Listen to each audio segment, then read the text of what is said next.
Cobaan dari Allah Subhanahu wa Ta'ala. Ini cobaan. Dan bukan cuma Anda, tapi semua orang diuji. Lalu bagaimana cara kita melewati cobaan, teman-teman sekalian? Saya coba berikan beberapa kiat. Yang pertama, Anda yakin kulla yusibana illa ma kataballahu lana. Allah mengatakan dalam Al-Quran, ya, katakanlah kami tidak akan ditimpa kecuali dengan apa yang sudah Allah catatkan buat kami. Memang Allah takdirkan di detik ini, di waktu ini sedang ada cobaan seperti itu. Tetapi ini harus dikemas dengan ayat yang lain, yaitu inna ma'al usri yusra, ya. Fa inna ma'al usri yusra. Sungguhnya di setiap kesulitan akan ada kemudahan, di setiap kesulitan pasti ada kemudahan. Jadi saya yakin Anda masih banyak memiliki kemudahan. Seperti misalnya Anda masih bisa bernafas, masih bisa melihat, masih bisa mendengar gitu kan. Dan Allahu alam, mungkin Anda juga sampai hari ini 8 hari Ramadan Anda masih bisa, ya, hidup, puasa, makan dan seterusnya. Tapi mungkin kekurangan karena pendapatan yang biasa rutin datang ini sudah nggak ada. Mungkin juga Allah Subhanahu wa Ta'ala menggerakkan beberapa hamba-hambanya yang memenuhi kebutuhan Anda. Teman-teman, coba bergantung kepada Allah Sang Pencipta. Dan jangan ragu tentang masalah itu. Bergantung kepada Allah Subhanahu wa Ta'ala. Saya ingin berbagi sebuah kisah. Sebuah kisah seseorang yang sangat susah hidupnya. Dari orang-orang, kisah klasik dulu tentunya. Dia sangat susah sekali hidupnya. Dan saking susahnya sampai dia bilang, dia ceritakan dirinya, saya cuma hidup dari pendapatan harian saya. Dia bilang satu waktu, saya keluar, ingin mencari rezeki. Pada hari itu betul-betul tidak ada sumber rezeki. Kenapa yang saya dapat hari itu yang dipakai makan. Gitu. Dia bilang, saya sudah keliling sana-sini tidak ada makanan. Dan sampai saya tidak pulang ke rumah sampai di awal malam, selepas Isya lebih. Istri sama anak saya sudah menunggu. Kemudian saya pun pulang ke rumah. Begitu pulang ke rumah, dibuka pintu, disambutlah oleh anak dan istri. Dengan harapan selain menemui saya, juga mereka berharap bisa ada makanan dan minuman seperti biasa. Tapi karena istri saya melihat di tangan saya tidak ada sama sekali bekal apa-apa, maka saya pun duduk, kemudian diberikan air putih, lalu dia bertanya, apa hari ini nggak ada bekal makanan? Lalu saya menjawab, sama sekali saya nggak temukan pekerjaan. Saya tidak tahu harus mencari di mana lagi. Lalu kata istrinya, lalu apakah kita harus tidur dalam kondisi kelaparan? Saya sama anak-anak betul-betul belum makan sama sekali dari pagi gitu. Maka kata dia, baik, saya istirahat sejenak, baru saya akan keluar cari rezeki lagi. Mudah-mudahan malam ini Allah berikan kepada kita. Kata istrinya, baiklah kalau gitu. Subhanallah, tanpa mengenal letih, laki-laki yang soleh ini dia keluar dari rumahnya. Dan waktu dia keluar, sudah masuk, kalau kita sekarang jam 12 malam. Zaman dulu, belum ada lampu kayak kita sekarang. Mungkin di jam 10 malam aja kalau kita sekarang itu sudah, zaman dulu orang sudah tidur semua. Gelap. Maka dia pun jalan, dia tidak tahu mau kemana sambil dia berdoa kepada Allah SWT, ya Allah, kemana langkah kakiku ini? Aku sendiri belum makan seharian, anak istriku juga belum makan. Berikanlah kami rezeki. Sambil berjalan, dia bilang mata saya tiba-tiba melihat sebuah masjid. Di sekitar rumahnya, tidak jauh dari rumahnya. Gelap. Nggak ada lampu kan, zaman dulu belum ada lampu, orang pakai sumbu, pakai minyak, dinyalakan, kemudian baru terang, itu pun sangat kecil penerangannya sebagaimana kita tahu kalau pakai sumbu. Maka dia coba nyalakan api, menyala, kemudian dia wudhu, dia sholat, dia tidak tahu harus buat apa lagi. Mulai dia sholat, habis sholat dia berdoa kepada Allah Subhanahu Wa Taala supaya dimudahkan, dikasih rezeki, dikasih segala macam, dan dikeluarkan dari masalah kemiskinan ini. Setelah itu, subhanallah terjadi pada malam itu, penguasa di wilayah itu, kalau kita bisa bahasakan rajanya, gelisah nggak bisa tidur. Dan seperti orang ketakutan akan meninggal dunia. Hatinya terdorong untuk bersedekah. Maka dia mengambil beberapa kantong isinya emas. Man. Lalu dibawa sama dia, dan dia bilang, ya Allah, hatiku sangat gelisah. Aku takut meninggal sementara aku masih belum memiliki bekal yang cukup bertemu denganmu. Maka izinkanlah hambamu ini bersedekah di jalanmu. Dia bawa berapa banyak karung yang dia bisa bawa, karung-karung kecil, bungkusan emas semuanya. Dia naik kuda dan dia mengatakan, ya Allah, dan aku minta petunjuk kepadamu. Aku tidak akan memegang tali kekangan kudaku ini, aku biarkan jalan. Raja tidak minta dikawal oleh siapapun. Tergerak hatinya begitu. Subhanallah, dia jalan. Jalan.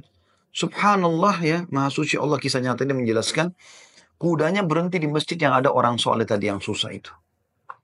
Dia juga heran. Kudanya masuk di halaman masjid, diam di situ. Dia turun. Apa ini rahasianya? Kenapa Allah datangkan ke masjid ini? Dia bilang, saya masuk ke masjid gelap. Cuma ada satu saja sumbu lampu, ya, sumbu lilin. Kemudian saya mendengar seperti ada orang suara, ya, orang yang berbicara. Saya coba mendekati suara itu, ternyata orang yang sedang berdoa. Nah tadi orang yang miskin itu berdoa. Ya Allah, mudahkanlah rezeki. Saya sudah seharian tidak makan sama anak istri saya. Berikan kami rezeki. Saya tidak tahu harus kemana lagi. Saya mohon kepadamu. Dia orang yang rengek sama Allah. Raja ini dengar. Maka raja itu menegur si orang tadi miskin ini. Setelah salam, dijawab salam, dia mengatakan, si raja ini bilang, saya dengar tadi keluhanmu kepada Allah Subhanahu wa Ta'ala. Saya kebetulan bawa beberapa kantong uang emas. Saya akan berikan kepada kamu sebagai sedekah. Dan ketahuilah saya raja di wilayah ini. Saya tadi gelisah, ingin sekali keluar dan bersedekah, dan Allah tunjukkan saya ke masjid ini. Mungkin kaulah yang Allah maksudkan.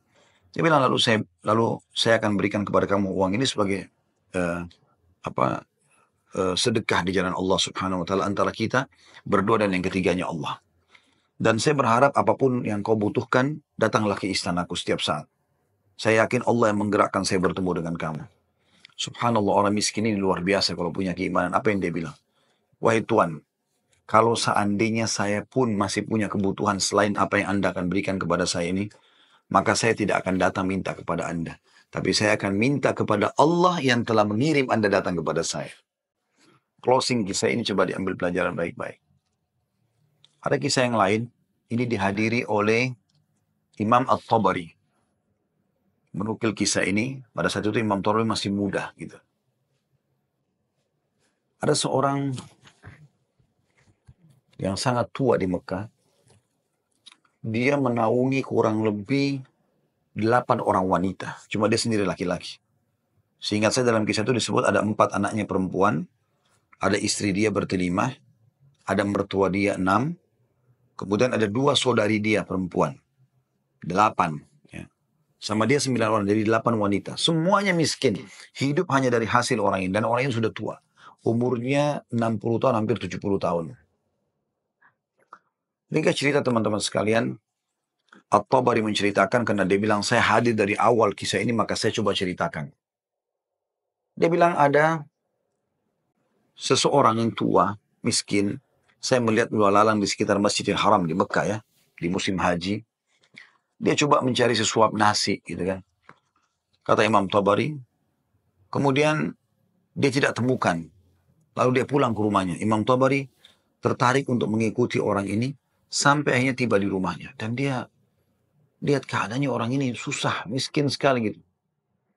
Yang jelas, dia ditanya oleh istrinya, mirip dengan kisah tadi, apakah ada makanan buat kita hari ini?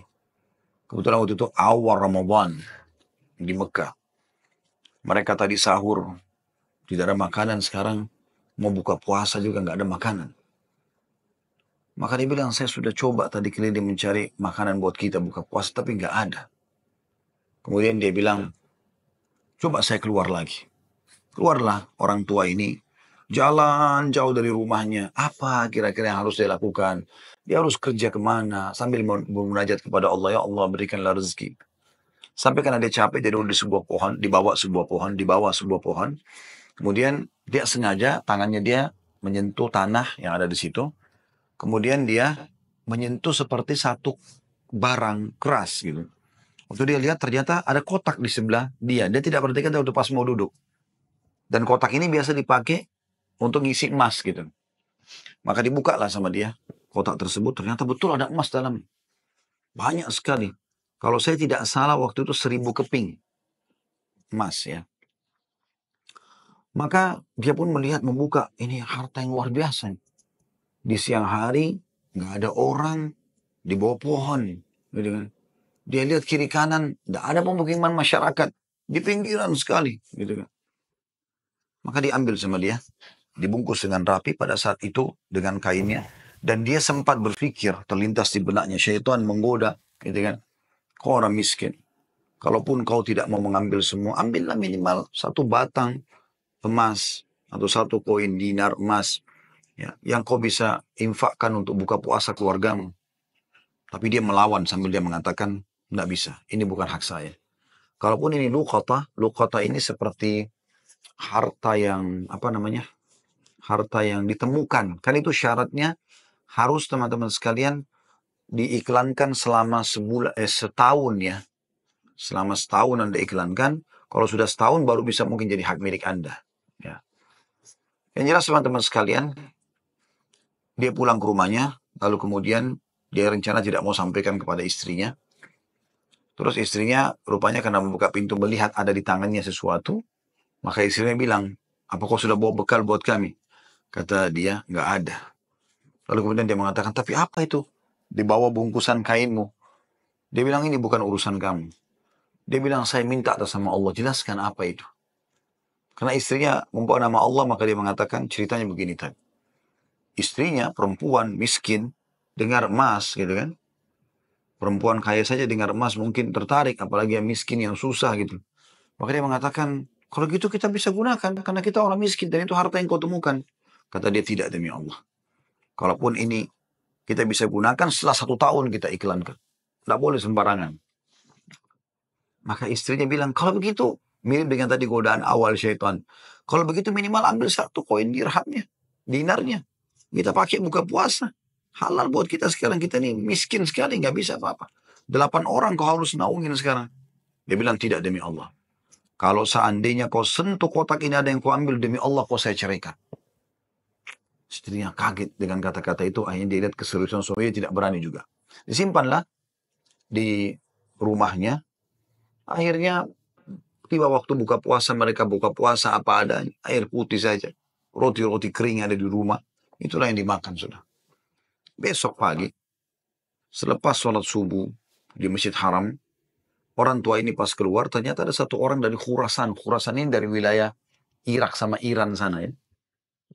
Datang, naik di atas sebuah batu dekat Masjid Haram, lalu teriak-teriak.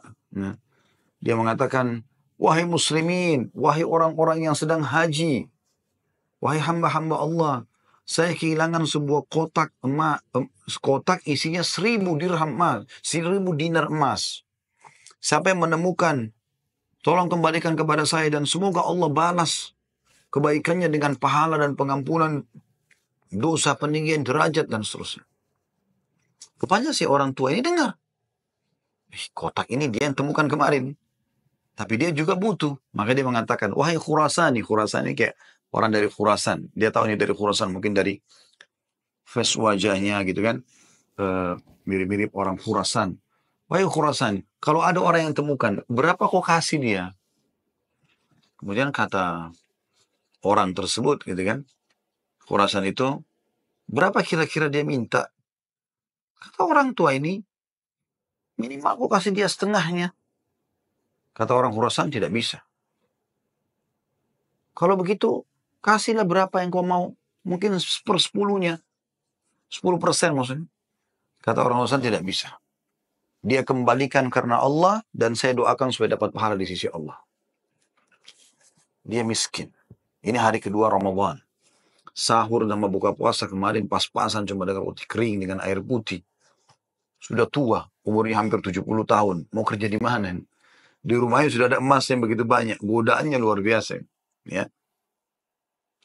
Ini teman-teman mohon maaf agak panjang saya sampaikan dan saya jawab pertanyaan ini karena saya melihat memang ini permasalahan yang dihadapin sekarang ya.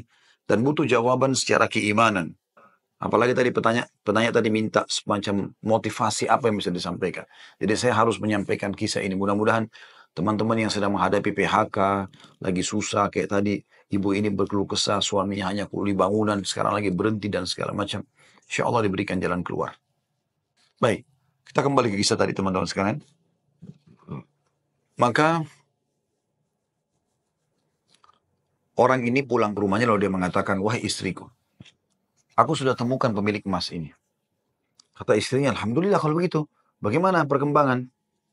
Tapi saya minta sama dia supaya dia bayar sesuatu. Terus negosiasi dia tanya mau berapa? Saya bilang sekitar setengahnya. Dia nolak. Ya, sepertiganya menolak, seperempatnya menolak. Sampai saya terakhir tekankan 1/10-nya saja. Dia juga nggak mau. Dia hanya mau doakan saja. Kata istrinya, coba kau kembali ke dia. Siapa tahu dia masih mau. negosiasi. Ya kan? Dia bilang baiklah. Dia kembali lagi, ketemu lagi sama orang tadi, gitu kan, di hari yang ketiga sekarang. Maka orang itu sama orang Khurasan naik ke atas batu yang sama dekat Masjid Haram. Wahai muslimin, wahai orang-orang yang haji, wahai hamba-hamba Allah. Ada nggak menemukan peti saya isinya 1.000 dinar emas, gitu kan. Semoga Allah berikan dia kedudukan, Allah ampuni dosanya, angkat derajatnya dan seterusnya, didoakan gitu. Datang lagi orang tua ini mengatakan, wahai Khurasan, saya sudah bilang sama kau kemarin, berilah upah. Mungkin kalau kau tawarkan upah, orangnya mau mengembalikan penemunya. Kata dia, berapa paman saya kasih? Dia bilang, saya bilang kemarin 1/10. Orang sana mengatakan, enggak, saya enggak mau. Kalau begitu, berikan dia satu saja. 1%, satu saja. Ya, dinar itu, yang dia bisa pakai setengahnya, dia sedekahkan untuk beri makan orang-orang susah di sekitar haram. Setengahnya lagi dia pakai buat kebutuhan keluarganya. Orang Khurasan ini diam lalu mengatakan, tidak demi Allah. Jadi luar biasa, dia nggak mau kasih. Pokoknya dia kembalikan utuh, ya, atau nggak usah. Dan dia berharap pahala di sisi Allah. Kalau dia minta bayaran, saya nggak mau. Orang ini kembali lagi ke rumahnya, bilang lagi sama istrinya, orang ini betul-betul nggak mau. 1 dinar, 1 dinar pun dia nggak mau kasih. Kata istrinya lalu bagaimana? Kata dia, saya akan berazam sudah mau kembalikan. Semoga Allah menyelesaikan permasalahan kita. Kata Imam Tabari yang menceritakan kisah ini, dia betul-betul hadiri kisah ini. Dia tahu ini jalan ceritanya dan dia menceritakan. Lalu orang ini kembali lagi, ternyata di hari selanjutnya masih sama lagi kejadiannya. Terus kemudian kata orang tua ini karena sudah 3 hari berturut-turut dia mengatakan, wahai Khurasan, kau mau petimu? Saya tahu di mana petimu itu. Kata dia, ya baiklah, saya akan ikut. Ikutlah dia. Kata Imam Tabari, saya ikut ke rumahnya. Orang tua ini. Jalan. Pada saat tiba di satu rumah, ada rumah yang terbuat dindingnya dari tanah liat. Sama sekali tidak kelihatan ada layak untuk ditinggal. Tapi hanya sekedar tanah liat, mungkin kalau ada angin kencang bisa rubuh. Atapnya ditutup hanya dengan kain-kain sobek. Ya. Pintunya pun diangkat untuk dibuka gitu. Kemudian dia masuk dan dia persilahkan masuk. Saya pun izin. Saya mengatakan, maaf paman, bisa nggak saya ikut masuk? Karena dari awal saya lihat kisah ini. Maka dia mengatakan masuklah. Dia bilang waktu kami masuk, rumah itu nggak ada sama sekali karpetnya. Nggak ada apa-apa, kosong lompong. Cuma ada semacam sekat dan seakan-akan di belakang sekat itu ada wanita-wanita tua yang kelihatan dari penampilan mereka juga itu susah, bajunya pas-pasan gitu. Lalu kemudian orang tua ini menuju ke satu arah di rumahnya, terus digalilah tanah, dikeluarkanlah kotak tersebut. Lalu kemudian dikatakan, sayalah penemunya hartamu itu. Ini. Dan saya sempat minta sama kamu agar kau berikan sebagian. Sebagaimana kau lihat ini, keluarga saya susah begini. Saya sini 9 orang di rumah kecil ini. Saya sendiri laki-laki dan umur saya sudah hampir 70 tahun. Sementara ini istri saya ada di sini juga sudah tua. Ada mertua saya, ada 2 saudari saya, ada 4 anak saya. Mereka semua miskin. Gitu kan. Maka orang Khurasan itu mengatakan, dia buka, dia periksa, ternyata masih utuh 1.000. Dia mengatakan, tidak. Saya tidak akan memberikan apa-apa. Lalu kemudian dia angkat, lalu dia keluar. Saya cuma bisa doakan kamu kebaikan. Waktu dia keluar, kata Imam Tabari, semua perempuan-perempuan tadi yang tua-tua ini ada, yang memang bajunya perusuh. Seperti orang yang menggigit jari dan kaget ada orang diberikan kembali 1.000 dinar, tidak dibayar sedikit pun. Dan tokoh kita ini luar biasa, dia hanya mengatakan, Inna lillahi wa inna ilaihi raji'un. Dah, kalimat istirja, ini musibah. Ya, sudah mendapatkan apa dan dia betul-betul jujur, dia jaga, dia nggak ambil karena takut kepada Allah SWT. Dia bilang sementara itu, kata Imam Tabari bilang, saya tidak tahu mau bilang apa. Saya pun menundukkan kepala, serba salah. Karena waktu itu Imam Tabari masih muda dan belum punya apa-apa gitu. Dia juga membantu apa gitu. Dia bilang, tiba-tiba ada yang ketuk pintu. Lalu pemilik rumah ini buka, ternyata orang Khurasan tadi kembali lagi. Kata dia, ada apa wahai Khurasan? Ya, istilahkan Khurasan ini maksudnya nisbat kepada negeri Khurasan itu ya. Kata orang urusan itu, bisa saya masuk? Kata dia, baik, silahkan masuk. Masuklah dia. Kemudian dia mengatakan begini ceritanya. Saya ini punya seorang ayah yang meninggalkan 3 peti emas seperti ini. Masing-masing isinya 1.000 dinar emas. 1.000 dinar emas. Saat dia, waktu ayah saya waktu meninggal, dia mengatakan, 1 dinar emas kamu bagikan sebagai warisan. 1 dinar emas, 1 kotak maksudnya, bukan 1 dinar ya, maksudnya 1 kotak. Berarti 1.000 dinar emas kau bagikan sebagai warisan. Itu sudah banyak sekali. 1 kotak 1.000 dinar emas lagi, kamu gunakan untuk pergi haji. Kalau aku meninggal. Dan 1 kotak dinar emas lagi, sepertiga hartanya maksudnya, itu kau berikan kepada 1 orang yang sangat miskin dan susah. Saya ingin supaya mereka jadi baik kehidupannya. Maka dia bilang orang urusan ini, itulah sebabnya wahai paman, saya tidak mau memberikan Anda 1 dirham, 1 dinar pun. Karena ini amanah orang tua saya. Tapi demi Allah, setelah saya keluar dari sini, saya tadinya memang mau menguji, mau melihat apakah Anda betul-betul susah atau tidak. Nanti sudah saya lihat tempat Anda dan saya keluar, Anda pun tidak marah, tidak apa. Maka saya melihat Anda orang yang paling layak untuk menerima. Maka ambillah ini semua sedekah atas nama ayahku. Kata Imam Tabari, tiba-tiba orang itu taruh, kemudian dia lari, pergi. Saya berusaha mengejarnya, ingin mengucapkan terima kasih bersama pemilik rumah, kami sudah tidak bisa melihatnya, dia sudah hilang orang itu. Kemudian saya pun dipanggil kembali oleh pemilik rumah, duduk, kemudian dibukalah pada saat itu kotak itu, lalu mulai dia panggil ke-8 wanita yang ada di rumahnya itu. Kata Imam Tabari, demi Allah dia mulai membagi kepada kami rata. Semua, satu-satu perempuan dikasih 1, dilempar. Dan diduduk seperti orang yang, apa namanya, duduk bersila. Jadi kain baju itu, ya habis itu biasa yang kita tahu kalau kita bersila, bisa ditaruh sesuatu ya. Maka mulai dia melempar dinar-dinar emas itu satu persatu. Kata Imam Tabari, ke dia juga 1, lalu dilempar ke saya juga 1. Karena jumlah kami 10, karena kan tadi mereka 9. Orang ini sama 8 orang wanita sama Imam Tabari itu 10. Maka kami masing-masing mendapatkan ya 100 dinar. Kan 1.000 kan? 100 dinar. 100 dinar banyak sekali udah. Gitu kan jumlahnya. Setelah selesai, lalu dia mengatakan kepada istrinya, wahai istri, bukankah ini lebih baik setelah kita sabar sedikit, Allah menjadikan semua jadi milik kita, daripada kemarin kamu ambil 1 dinar tapi haram. Kemudian dia balik kepada saya, kata Imam Tabari, dan dia mengatakan, demi Allah, baju ini yang saya pakai, dia bilang, hanya ini baju yang utuh di rumah kami.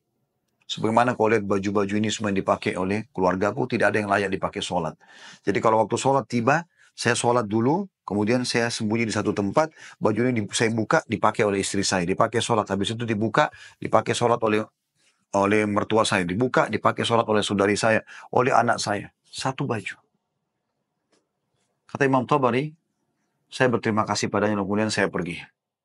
Saya menemukan harta itu sangat berkah dalam hidup saya, dia bilang. Dan saya pada saat itu ingin berterima kasih, saya ingin membeli sesuatu yang bisa dipakai buka puasa, maksudnya datang ke tempatnya dia.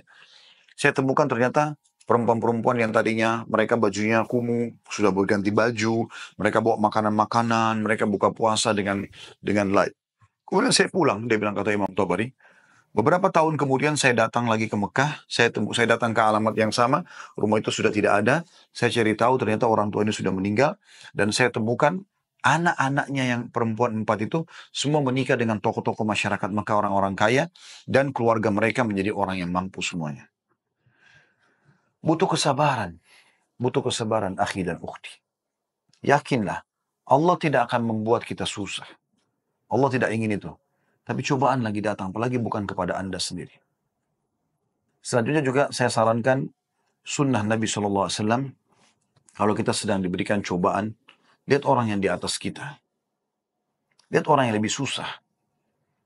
Kalau kita pincang, na'udzubillah, puntung kakinya 1, lihat orang yang puntung kakinya 2. Puntung kakinya 2, lihat orang yang juga puntung tangannya. Puntung kaki dan tangannya, lihat orang yang buta.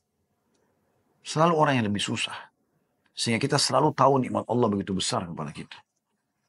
Kadang-kadang teman-teman saya lihat ada orang berkeluh kesahnya luar biasa, padahal sebenarnya masalahnya kecil dalam hidupnya. Masalahnya masih bisa dia laluin. Tapi dia besar-besarkan masalah itu. Sehingga akhirnya dia tidak bisa melalui cobaan dengan baik. Apa kata Umar radhiyallahu anhu tentang masalah ini? Orang yang Allah berikan cobaan kepada dia dan pasti Allah akan uji hamba-hambanya.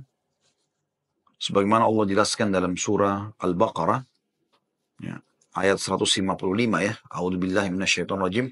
Walanabluwannakum bisyai'in minal khauf. Kami pasti akan menguji kalian dengan sedikit takut. Minal khaufi wal ju', rasa lapar. Wa naqsi minal amwali wal anfusi wa thamarat, dan kekurangan jiwa. Yang orang kita cintai meninggal, harta juga kurang, hasil panen juga kurang, pekerjaan tidak ada, di PHK, kayak sekarang masa pandemi. Wabashshirus sabirin, dan sampaikan kepada orang-orang yang sabar. Siapa mereka ya Allah? 156-nya. Alladzina idza asabathum musibatun qalu inna lillahi wa inna ilaihi raji'un. Mereka yang kalau ditimpa musibah mereka mengatakan kami milik Allah, kami akan kembali kepada Allah. Lalu Allah bilang apa? Ulaika, mereka-mereka lah. Alaihim salawatu min rabbihim rahmah. Mereka akan dapat ya jalan keluar dan rezeki dari Tuhan mereka. Wa ulaika humul muflihun, dan mereka adalah orang-orang yang beruntung, gitu kan? Jadi sini teman-teman sekalian, Anda sabar dalam melaluinya dan lihat orang yang lebih berat. Insya Allah akan ada jalan keluar. Tidak mungkin tidak. Yang penting teman-teman, di saat kita lagi genting, terus bergerak, terus berusaha, terus ikhtiar. Terus berdoa kepada Allah SWT. Saling dukung-menukung, jangan saling menyalahkan. Jangan Anda menyalahkan suami yang mungkin lagi stres juga pengen cari kerjaan. Jangan juga suami berhenti total dari usaha. Apa saja. Mungkin rezeki Anda ada pada tetangga Anda, mungkin ada rumah yang mewah, yang bagus di dekat rumah, tawarkan diri. Betul-betul masa pandemi ini, saya kuli bangunan, saya nggak bisa kerja apa-apa, rumah saya di sebelah sini. Ada yang bisa saya kerjakan, bersihin kebun kah, ke taman kah, di sini. Apalah ya, cuci mobil, kan bisa apa saja. Cuk, mungkin rezeki di situ. Siapa tahu Allah SWT gerakkan mereka orang-orang kaya tetangga Anda itu, justru mereka bisa menyiapkan buka puasa, sahur. Alhamdulillah, kehidupan bisa berjalan. Gitu kan? Maka Allahu alam itu yang saya bisa kasih jawaban. Karena saya juga merasa prihatin dengan keadaan ibu dan suami. Dan semua muslim yang sedang tertimpa seperti ini, semoga Allah SWT memberikan kita semua jalan keluar yang terbaik. Ya.